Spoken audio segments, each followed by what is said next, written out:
Navratri special जय माता दी, जय माता जी। बहुत सुंदर मैया जी के गीत लेके आई हूँ, भजन लेके आई हूँ। आप लोग सुनिएगा ज़रूर। आप लोग के अच्छा लगे तो वीडियो को लाइक, चैनल के सब्सक्राइब जरूर कीजिएगा। आप लोग के दिल से धन्यवाद।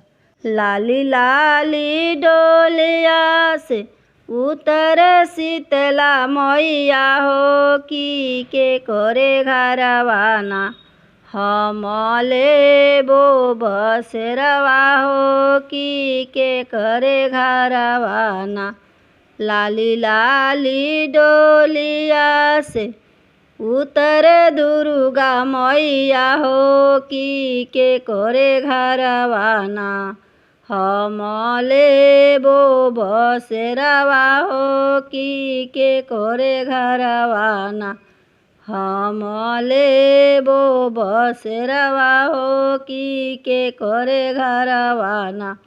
हाथ जोड़ी पैया पड़ी बोलले सेवा कवा हो हमरे घरवाना, मैया लेना बसेरवा हो की हमरे घरवाना।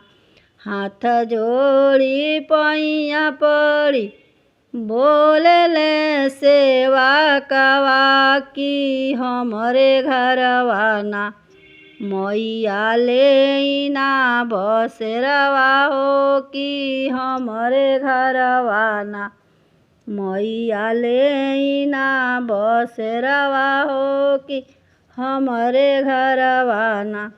जुग जुग जियस सेवका तोहरो बालकवा हो की अनधन सेना, भरे तोहरो भांडरवा हो की अनधन सेना।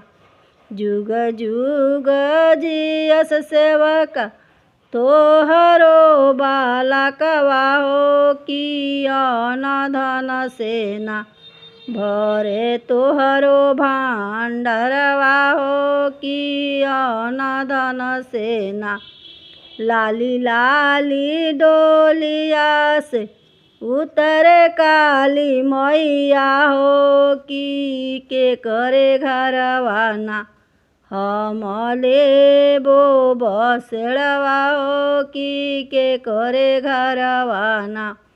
लाली लाली डोलिया से उतरे सातो मैया हो की के करे घरवाना, हमले बो बसेरवा हो की के करे घरवाना। हाथ जोड़ी पैया पड़ी बोलेली कवन देई की हमरे घरवाना, मैया लेना बसेरवा हो की हमरे घरवाना, मैया लेना बसेरवा हो की हमरे घरवाना। जुग जुग जियस्ति वही तोहरो सिंदूरवा हो की खिलल रहे ना, तोहरे आचरा के बगिया हो की खिलल रहे ना।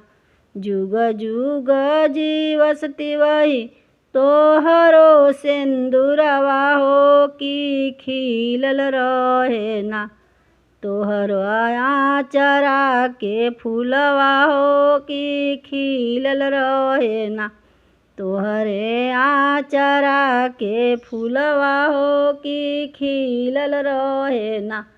लाली लाली डोलिया से उतर शीतला मैया हो की के करे घरवाना, हमले बो बसेरवा हो की के करे घरवाना। लाली लाली डोलिया से उतरे दुर्गा मैया हो की के करे घरवाना, हमले बो बसेरवा हो की के करे घरवाना, हमले बो बसेरवा हो की के करे घरवाना।